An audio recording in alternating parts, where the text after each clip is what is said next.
ये वीडियो है जिसमें हम देखने जा रहे हैं रेक्टेंगल का प्रॉपर्टीज। तो रेक्टेंगल का प्रॉपर्टी, रेक्टेंगल किसको कहा जाता है? सबसे पहले अभी तक हम लोग बचपन से पढ़ते आ रहे हैं कि रेक्टेंगल जो होता है एक ऐसा क्वाड्रिलेटरल होता है जिसका जो अपोजिट एंगल होता है, अपोजिट साइड जो होता है वो इक्वल होता है। ये दोनों साइड इक्वल होगा और इसमें क्या होगा, हर एंगल जो होता है वो 90 डिग्री के बराबर होता है। ये हमारा रेक्टेंगल का डिफिनेशन हो गया कि रेक्टेंगल में क्या होगा, ए बी सी डी। तो A B is equal to C D हो जाएगा और A D is equal to B C हो जाएगा, मतलब अपोजिट साइड इक्वल हो गया। उसके बाद हर angle, angle A, angle B, angle C और एंगल डी जो होगा वो 90 डिग्री होगा। उसके बाद इसका डायगोनल जो होता है वो हमारे पास इक्वल होता है। मतलब क्या होगा कि A C is equal to B D. तो अब हम लोग बोल सकते हैं रेक्टेंगल को कि a parallelogram with each angle 90 degree. एक पैरेललोग्राम जिसका सब एंगल 90 डिग्री के बराबर हो उसको कहा जाता है रेक्टेंगल। चाहे a parallelogram with equal diagonals, मतलब जिसका डायगोनल ऐसा पैरेललोग्राम जिसका डायगोनल जो है वो इक्वल हो जाए, उसको हम लोग बोलते हैं रेक्टेंगल।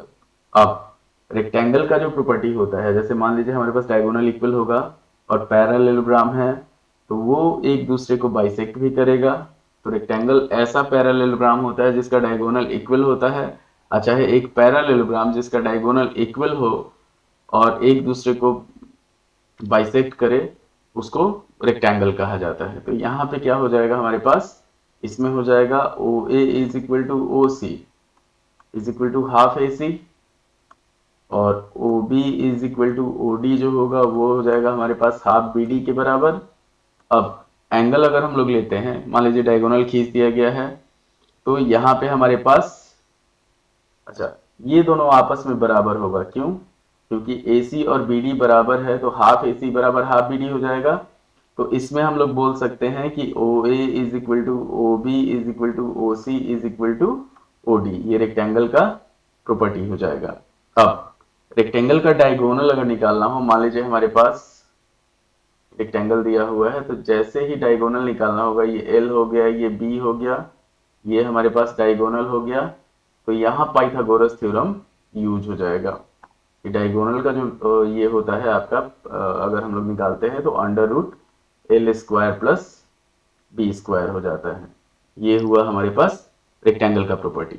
अब रेक्टेंगल में आपको मान लीजिए मिसिंग एंगल्स फाइंड करना है या किसी भी चीज को, पहले मिसिंग एंगल्स वाला बात कर लेते हैं। कि जैसे मान लीजिए ये हमारे पास रेक्टेंगल हुआ और रेक्टेंगल में दोनों डायगोनल दिया हुआ है।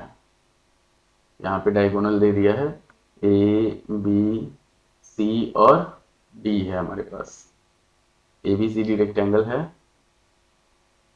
अब इसमें क्या हो जाएगा कि ये दोनों ट्रायंगल जो होगा, ट्रायंगल ए ओ बी जो होगा ये कॉन्ग्रुएंट हो जाएगा हमारे पास ट्रायंगल सी ओ डी के, और ट्रायंगल ए ओ डी जो होगा ये कॉन्ग्रुएंट हो जाएगा हमारे पास ट्रायंगल बी ओ सी के। तो ये दोनों आइसोसेलेस ट्रायंगल हो जाएगा। मतलब चार आइसोसेलेस ट्रायंगल हो गए इसमें। तो ट्रायंगल ए ओ बी और सी ओ डी में ये अगर एक्स होगा तो ये भी एक्स हो जाएगा, ये भी एक्स हो जाएगा, ये भी एक्स हो जाएगा।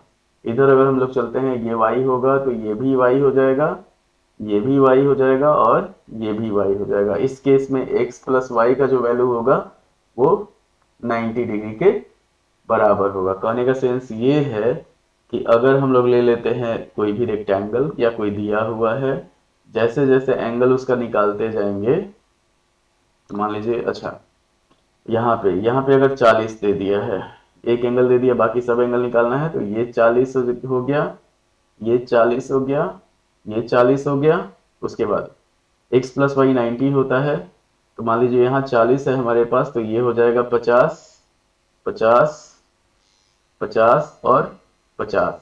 रेक्टेंगल का हर एंगल 90 डिग्री के बराबर होता है, इसलिए अब ये भीतर वाला एंगल निकालना है तो 40 प्लस 40 80 और 50 प्लस 50 जो होगा ये भी हमारे पास हो जाएगा 100 के बराबर। तो ये हुआ।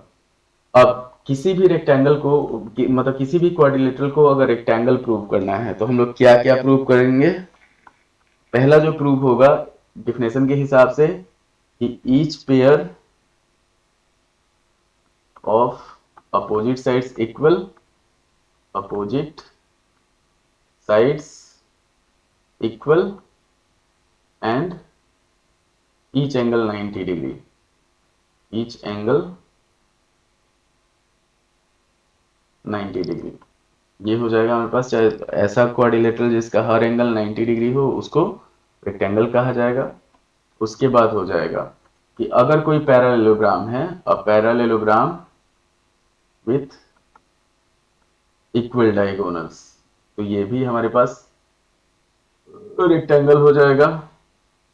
अच्छा है, पहले क्वाड्रिलेटरल को पैरेललोग्राम प्रूव करेंगे फिर उसका डायगोनल इक्वल कर देंगे, उससे हो जाएगा।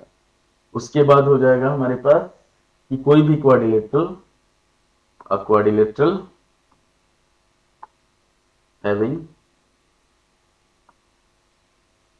ईच एंगल 90 डिग्री, तो वो भी पैरेललोग्राम हो जाएगा, तो भले रेक्टेंगल हो जाएगा हमारे पास। अब रेक्टेंगल का हम लोग जाने प्रॉपर्टी, बेसिक जो डेफिनेशन होता है वो क्या होता है रेक्टेंगल का। यहाँ पे प्रॉपर्टी है हमारे पास कि opposite each pair opposite sides equal, हर एंगल 90 डिग्री, डायगोनल इक्वल होता है, डायगोनल एक दूसरे को बाइसेक्ट करता है। उसके बाद ये जो ट्रायंगल फॉर्म होता है इसमें डायगोनल को अगर हम लोग ड्रॉ करते हैं तो दोनों डायगोनल जो होता है दो पेयर आइसोसेलेस ट्रायंगल का बनाता है, जिसमें हमारे पास x प्लस वाई अगर इस तरह से एंगल दिया हो तो x प्लस वाई 90 डिग्री हो जाता है। उसके बाद यहाँ पे each pair of opposite sides equal and each angle 90 degree होगा तो रेक्टेंगल होगा। या कोई पैरेललोग्राम हो जिसका डायगोनल इक्वल हो वो रेक्टेंगल हो जाएगा। अ quadrilateral having each angle 90 degree, वो भी हमारे पास रेक्टेंगल हो जाएगा। तो ये इसका कुछ रेक्टेंगल का बेसिक प्रॉपर्टी है। धन्यवाद।